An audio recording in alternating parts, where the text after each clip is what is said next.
Ey dostlarım, güzel kıylarım, bana bakyan kara gözlerim, bağıtım menin açılmayan.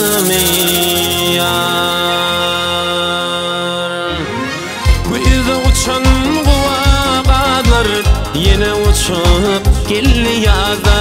Ey oturan güzel kıylar, bana bakyan kara gözlerim, bağıtım menin açılmayan.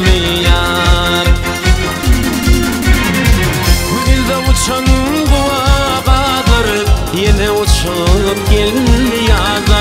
Ey oturan güzel kıylar, bana bakyan kara gözlerim, bağıtım menin açılmayan.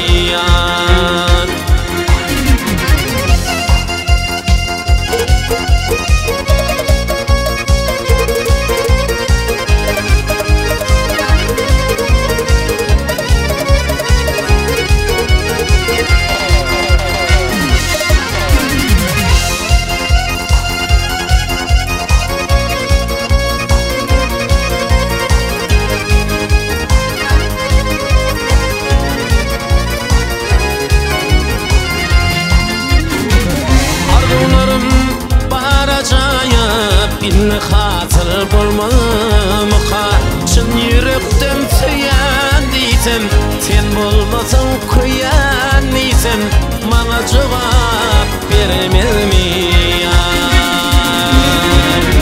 Ey arzularım baracak, inne hatır bolmamakha, çın yürekten söyen diysem, sen bolmasın koyan diysem, bana cevap vermezmiyan.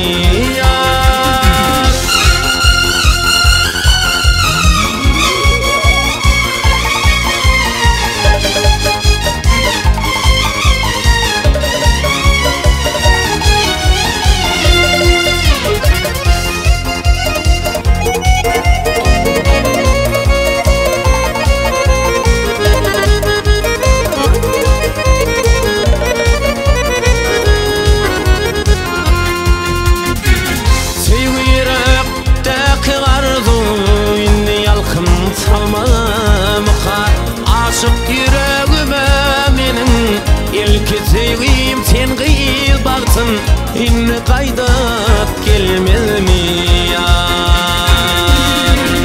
Ey sevgi yürekteki arzu, inni yalkın salmamakha.